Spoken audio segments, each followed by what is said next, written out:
Ladies and gentlemen, boys and girls, welcome to Ringmaster Story Time. I am the one and only Jonathan Lee Iverson, your Ringmaster. It's so good to see you again. It's so good to see you again. Thank you for tuning in before you turn in. I promise you we have a couple of wonderful stories for you this evening. That's right. I said a couple. That's right. You have another double feature Sunday. Hey, why not? It's a good day. We're back live and we're having fun. I hope you all love the new set. I built it all myself. Listen, thanks for tuning in once again. A few things before we get started. As always, thank you for tuning in before you turn in. I'm so happy you're here. Remember, you can see more Ringmaster Story Time as well as other content on my YouTube channel, the Last Ringmaster channel, so make sure you tune in to there and subscribe. Also, we have a new wonderful musical release from our friend and yours.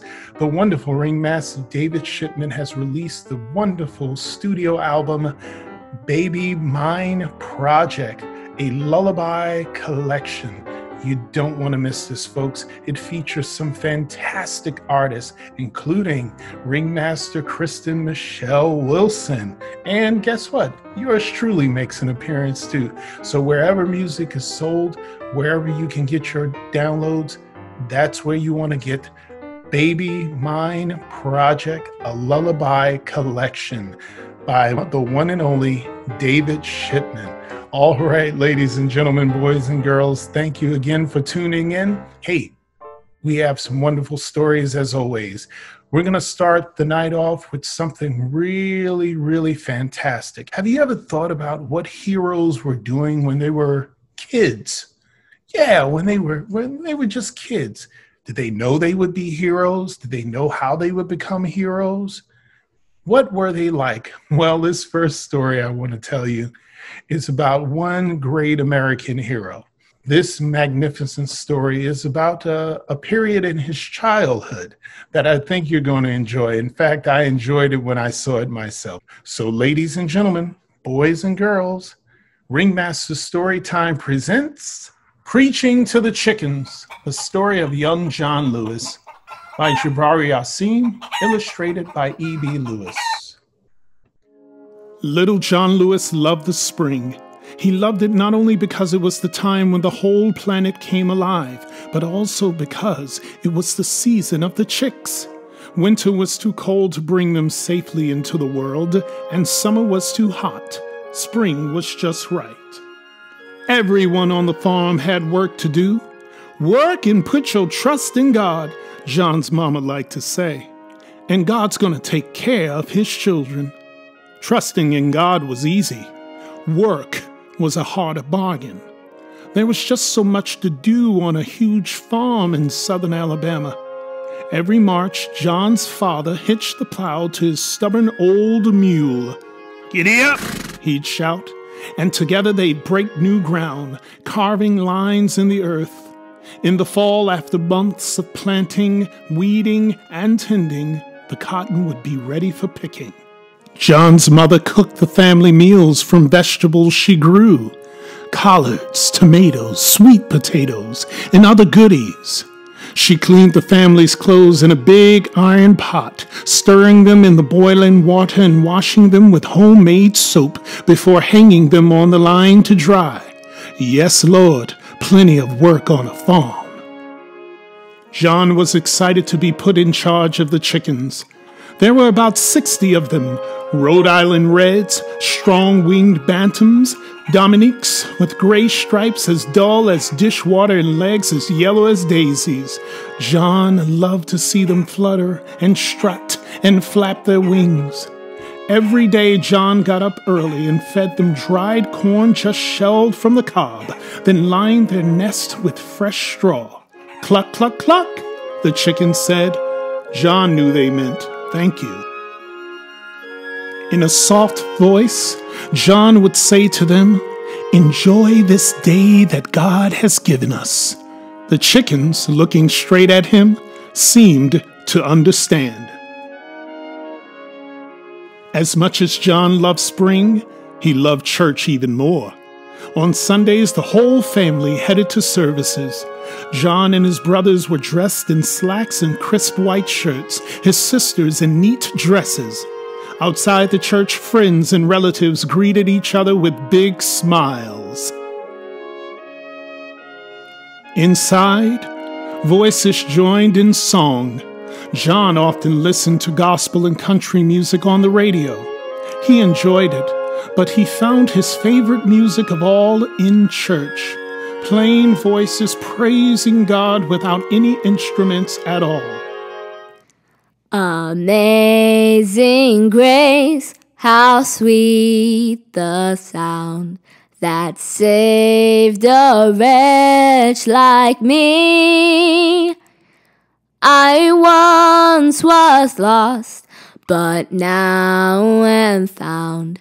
Was blind, but now I see. As the worshipers clapped and sang, John felt the Holy Spirit rocking the room. It reminded him of the peace he felt when he roused the chickens from slumber and led them into the light of a brand new day. Like the ministers he heard in church, John wanted to preach so he could gather his chickens in the yard. John stretched his arms above his flock and let the words pour forth. The chickens nodded and dipped their beaks as if they agreed. They swayed to the rhythm of his voice. John's brothers and sisters couldn't tell one bird from another. John knew every one, and he had a line of verse for each one of them. "Blessed are the peacemakers," he'd say when they fought over their morning meal. "Blessed are those who hunger and thirst for righteousness," he would tell a hen who didn't want to share, "for they shall be satisfied." One day, the rolling storeman stopped by to make a trade. His truck was packed with flour, sugar, cooking oil, and bolts of cloth in bright colors. "I've got plenty of good things," he said to John's mom and dad. "I'll give them to you for a healthy hen." But John did not want to part with any of his chickens, and he knew they wanted to stay with him. He convinced his parents there were other things to trade, like eggs and seeds. The chickens stayed on the farm, and John learned to speak up for those who can't speak for themselves. When the hen called Big Bell fell into the well and got stuck, John was determined to save her. He filled a basket with breadcrumbs, and when he lowered it down, she climbed in and was pulled to safety. "God makes miracles every day," John preached. "When you're down, he lifts you up. Sister Big Bell, I believe you know what I mean." Big Bell replied. John knew she meant amen. John even baptized the chicks, bathing them in water from an old syrup can.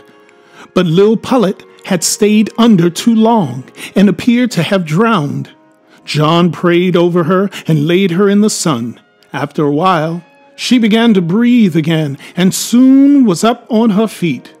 "He can heal the sick," John declared, "and raise the dead. Lil Pullet, can I get a witness?" Said Lil Pullet. John knew she meant amen. John loved to tell the hens and chicks the good news.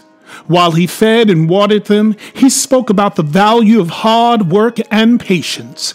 With faith and hope, he said, a bountiful harvest was sure to come. John's henhouse sermons became so regular that his brothers and sisters took to calling him preacher. He didn't mind.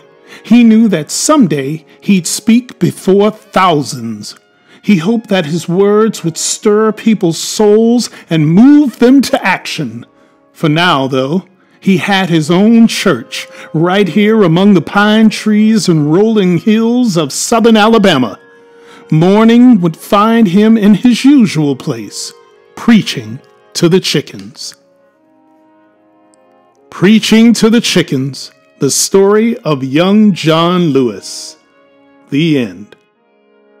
Now, wasn't that a fun story? A great story even of a fantastic American, a fine human being, and a true hero. All right, ladies and gentlemen, boys and girls, there's more to come. Sit back and relax and get ready for story number 2. Backed by popular demand, Walter the Farting Dog, banned from the beach. By William Coltswinkle, Glenn Murray, and Elizabeth Gundy, illustrated by Audrey Coleman. For everyone who's ever felt misjudged or misunderstood. Mr. and Mrs. Crabe were having a ton of fun. There was sand and sea and sunshine every day. There was swimming and snorkeling and parasailing and lots of staff to boss around. "You there!" called Mrs. Crabe to the pool attendant. "Get that leaf out of the water." "And bring us some fresh towels," said Mr. Crabe. "Make it snappy." "If only that dog weren't ruining my view," said Mrs. Crabe. The dog was Walter, digging happily in the sand. You never know where an old bone might be hiding. He detected something under the sand and dug more frantically. "Treasure! A bone! And it's a big one!" He strained to tug it free and let out an enormous fart. The umbrella that was shading Mr. and Mrs. Crabe was blown into the sea. They watched aghast as it was carried away by the undertow. At that moment, Father and Mother arrived with Betty and Billy. Mr. Crabe stomped over to Father. "Is this your dog?" Yes," admitted Father. "That's our Walter." "He shouldn't be allowed on the beach," shouted Mr. Crabe. "He blew away our umbrella." "It couldn't have been Walter. It was probably the sea breeze." "The sea breeze doesn't smell like that," said Mrs. Crabe. That evening, Mother said, "Wouldn't it be wonderful if we had our own little vacation home right on the beach?" "We can't afford it," said Father, who just bought himself a new set of golf clubs. "Walter eats us out of house and home." Walter farted guiltily. There was a knock on the door. It was the manager of the resort. "We've been getting complaints about that dog of yours. We can't allow him on the beach." "I didn't see any rule against dogs in your brochure," said Father. "It's a new rule, and it starts today." The manager stomped off. "Sorry, Walter," said Father. "You're banned from the beach." Walter farted sadly. "Never mind, Walter," said Billy. "Let's go for a walk in the village." "Just stay away from the beach," warned Mother. In the quaint little village, lights twinkled in the trees. Everyone was enjoying the gentle breeze and the sweet smells of the tropical night. Walter was enjoying himself too. Travel broadens a dog's mind, he thought, farting philosophically. The Crabes were sitting nearby at a sidewalk cafe, complaining about their key lime pie. Mrs. Crabe counted the problems on her fingers. "It's not big enough. It's not green enough. It's not sweet enough. Or maybe it's too sweet," said Mr. Crabe, smacking his lips. A pelican flapped its wings at Walter, and Walter farted in alarm. The power of Walter's fart blew the meringue off Mr. Crabe's pie. It landed in his face and made an awful mess. The Crabes glared at Walter. "The dog is ruining our vacation!" Next morning, Father got a phone call from the chief of police. "I've had serious complaints about your dog," said the chief. "I'm afraid we can't allow him on our streets." Father hung up. "Sorry, Walter, you're banned from the village." "But where can Walter go now?" asked Billy. "He's grounded," said Father. "He stays inside." "That's not a very nice vacation for Walter," said Betty. Walter farted. "Need I say more?" asked Father. When everyone went out to have fun, Walter stayed inside with his nose pressed against the window. "Well," thought Walter, "I'll just have to make the best of it." He sniffed around for something to eat and found a snack of strange-looking tropical fruit.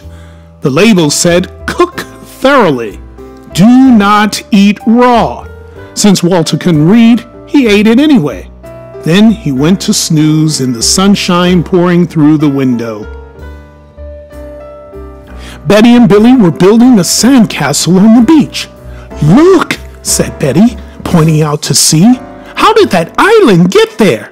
It wasn't there before." It must have been underwater," said Billy. "Now that the tide is out, we can get there. Let's go!"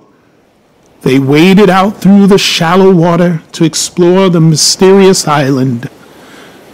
"This is the sort of place where you find buried treasure," said Billy, beginning to dig. Suddenly, something shiny glittered in the sunlight. "I knew it!" yelled Billy, holding up a nickel. "We're rich!" yelled Betty. Mr. Crabbe sat up under his new beach umbrella. "Those nasty children seem to have found something." The Crabes waded out to the little island. "Let me help you," said Mr. Crabbe, pushing Billy aside. Mr. Crabbe found a rusty old key and waved it triumphantly. "I have a feeling that this will unlock something very important," he said. Sure enough, 10 minutes later, he dug up a door, and the key fit perfectly. "Maybe we'll find a whole vacation house," said Betty. Though they dug for hours, they didn't find anything else, and they didn't notice that their island was shrinking. The tide was rising fast, and the waves began to lap at their feet. Betty looked up and gasped, "How did the beach get so far away?" "It's the tide!" cried Billy. "We're marooned!" "Out of my way!" shouted Mr. Crabbe, and leaped into the water. Mrs. Crabbe dove in after him, followed by Betty and Billy. They swam as hard as they could, but the undertow was too strong. The current swirled them around and dumped them back on their shrinking little island. "Our only hope is to build a raft," said Mr. Crabbe. Walter woke from his nap with a bad feeling. Betty and Billy must be in trouble. Walter's stomach was rumbling like a volcano from the tropical fruit that should have been thoroughly cooked, but he ignored it and raced to the screen door. Locked! He stepped back and charged, bursting through the screen and leaving a Walter-shaped hole in the door. Walter ran to the beach and saw 4 figures in the distance with the water rising around them. Mr. and Mrs. Crabbe were launching their raft. Billy was trying to help Betty. All Walter could see of Betty was her little head above the surface and her arms waving frantically. Walter plunged into the surf. Shooting pains twisted him around and flung him back onto the beach. Was it a cramp from swimming too soon after eating? No, it was the tropical fruit that should have been thoroughly cooked. "Walter, save us!" cried Billy. Walter struggled to rise, but the gases produced by the tropical fruit that should have been thoroughly cooked chose this moment to erupt with terrible force. The tropical fruit fart produced a boom that was heard along the coast for miles. Coconuts blew off the trees, and the Crabes, clutching their new umbrella, were blown all the way to the Sandwich Islands. The waves parted around the little island where Betty and Billy were stranded. Layer upon layer of sand and shells were pushed aside, leaving a pathway across the ocean floor. Betty and Billy ran toward shore. Halfway there, Billy tripped on something jutting from the ocean floor. Walter raced out to help him. "It's a treasure chest!" cried Billy. "Bones!" thought Walter, and grabbed a handle in his teeth. He dragged the chest to the beach. Betty and Billy pried it open. Walter was disappointed to see that it only contained jewels and gold. With the money from the treasure, Mother and Father bought the vacation home of their dreams. There was sunshine every day, there was golf and snorkeling and parasailing on the gentle sea breezes. Experts said it was the most important treasure uncovered in a century. But Betty and Billy disagreed. "Walter," they said, "you're the greatest treasure of all." The end. Walter, the farting dog, banned from the beach. Now that's a great story. Hey, ladies and gentlemen, boys and girls, thank you for joining me for another episode of Ringmaster Story Time. I hope you had as much fun as I had reading those stories to you. Listen, sleep tight, don't let the bed bugs bite, and remember, keep the circus alive inside you. I'll see you next time.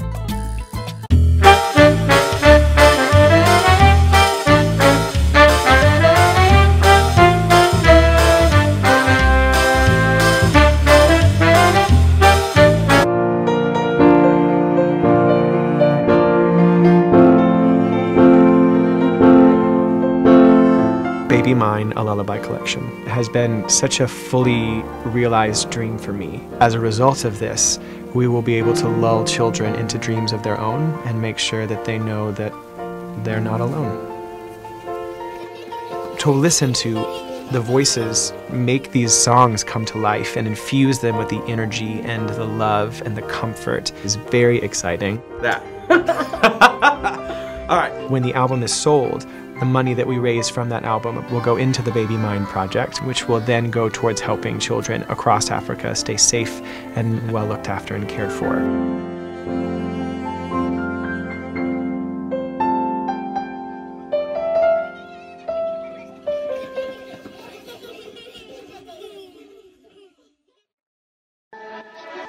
The circus is a vast international community, and there's only one place to connect for jobs, events, the latest news, and so much more. circustalk.com. Join today.